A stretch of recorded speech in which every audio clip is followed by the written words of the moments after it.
Hello बच्चों, let us read the question first. Match the following columns है। ये column 1 column 2 दिया है। कॉलम 1 में है doubling of DNA, double the number of chromosomes, double the number of cells and doubling of cell organelles. Column 2 में दिया है anaphase, cytokinesis, S phase and G one phase. हमें इन्हें मैच करना है। तो की कॉन्सेप्ट जो यहाँ पे यूज होगा वो माइटोसिस का यूज होगा। माइटोसिस का यूज करेंगे। देखो माइटोसिस होता क्या है, एक टाइप ऑफ सेल डिवीजन है। जब सेल को डिवाइड करना होता है तो वो माइटोसिस के थ्रू भी कर सकता है, मायोसिस के थ्रू भी कर सकता है। यहाँ पे हम केवल माइटोसिस की बात करेंगे। माइटोसिस के अंदर जो पेरेंट सेल होता है वो डिवाइड करके दो डॉटर सेल बनाता है। तो यहाँ पे जो दो डॉटर सेल्स बनती हैं ये क्लोन होती हैं, आपस में भी क्लोन होती है, आपस में भी एक दूसरे का आइडेंटिकल होती है, पेरेंट के भी आइडेंटिकल होती है ये। तो यहाँ पे वेरिएशन देखने को नहीं मिलता। जब भी माइटोसिस के थ्रू कोई चीज़ डिवाइड करते हैं तो उसमें वेरिएशन देखने को नहीं मिलेगा।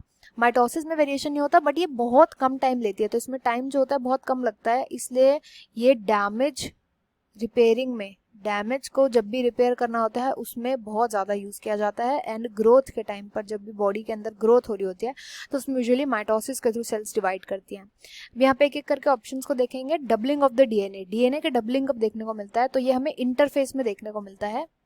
इंटरफेस जो कि माइटोसिस एम फेज से पहले आता है। इंटरफेस वो फेज होता है जब सेल खुद को प्रिपेयर कर रही होती है डिवीजन के लिए।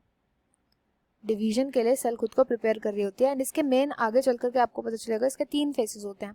उसमें से एक फेज होता है एस फेज। एस फेज को हम बोलते हैं सिंथेसिस फेज। इसको सिंथेसिस फेज इसलिए बोला जाता है क्योंकि यहाँ पे डीएनए का सिंथेसिस होता है। डीएनए का जो कंटेंट होता है, डीएनए का जो कंटेंट होता है वो डबल हो जाता है। तो इसलिए ये मैच हो जाएगा, डबलिंग ऑफ डीएनए जो है ये मैच हो जाएगा एस फेज के साथ, दैट इज आर के साथ ये मैच हो जाएगा। तो ए मैच हो जाएगा विद आर। इसके बाद नेक्स्ट आता है बी।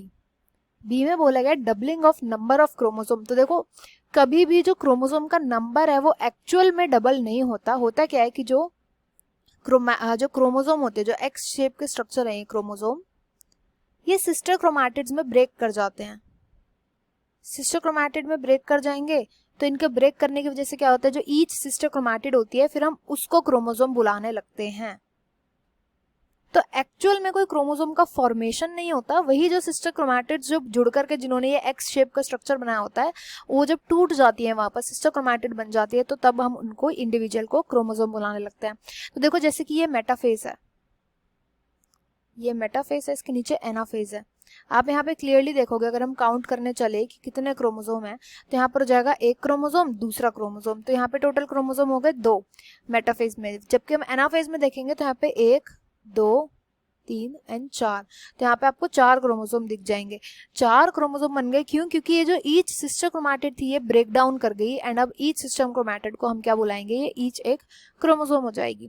तो यहाँ पर जो स्पिंडल फाइबर होते हैं, ये स्पिंडल फाइबर खींच लेते हैं इनको ऑपोजिट पोल्स पे। स्पिंडल फाइबर्स ऑपोजिट पोल्स पे खींच लेते हैं हर एक सिस्टर क्रोमैटिड को। तो बी जो होता है वो मैच हो जाएगा विद पी। पी में लिखा गया है एनाफेज। एनाफेज में नंबर जो होता है वो डबल हो जाता है क्रोमोसोम्स का। इसके बाद नेक्स्ट आता है सी कि doubling the number of cells. अब सेल्स कब डबल होते हैं, तो सेल्स डबल होते हैं जब एक सेल से फाइनली 2 सेल बनते हैं। और ये जो फाइनली 2 सेल बनते हैं ये कब बनता है, जब साइटोप्लाज्म डिवाइड करेगा। साइटोप्लाज्म के डिवाइड करे बिना तो नहीं बनेंगे। साइटोप्लाज्म का डिवीजन जो होता है वो कहाँ पे देखने को मिलता है, साइटोकाइनेसिस में देखने को मिलता है। तो at the end of cytokinesis हमें डायड्स या टेट्राड्स हमें देखने को मिल सकते हैं, डिपेंडिंग अपॉन द प्रोसेस जो भी माइटोसिस मायोसिस हो रहा है। साइटोकाइनेसिस के बाद हमेशा क्या मिलता है, हमें नए सेल्स या फिर डबल जो सेल्स होते हैं, double the number of cells, वो हमें देखने को मिलते हैं। तो ये सी जो है ये मैच कर जाएगा विद क्यू। एंड देन इसके बाद लास्ट आता है D, that is doubling of cell organelles. Cell organelles कब डबल करता है, तो देखो इंटरफेस का ही मैंने आपको बताया था। इंटरफेस में वेरियस स्टेजेस होती हैं। इंटरफेस के ही स्टेज G1 में, जो कि फर्स्ट स्टेज होता है इंटरफेस का, फर्स्ट स्टेज, इसके अंदर कई सारे जो ऑर्गेनेल्स होते हैं जो चाहिए होते हैं सेल को at the time of division, in organelles को वो डबल कर लेता है। इन ऑर्गेनेल्स का सिंथेसिस होता है G1 स्टेज में। G1 स्टेज जो होता है ये लॉन्गेस्ट स्टेज होता है, ये लॉन्गेस्ट फेज होता है इंटरफेस का। इंटरफेस का लॉन्गेस्ट फेज होता है। इसमें कई चीज़ें जो होती है उनको सिंथेसाइज किया जाता है, एंजाइम्स हो गए, कई सारे प्रोटीन्स हो गए, उनको डबल किया जाता है, सिंथेसिस किया जाता है। तो डी जो है मैच हो जाएगा एस के साथ, क्योंकि G1 फेज में देखने को मिलता है।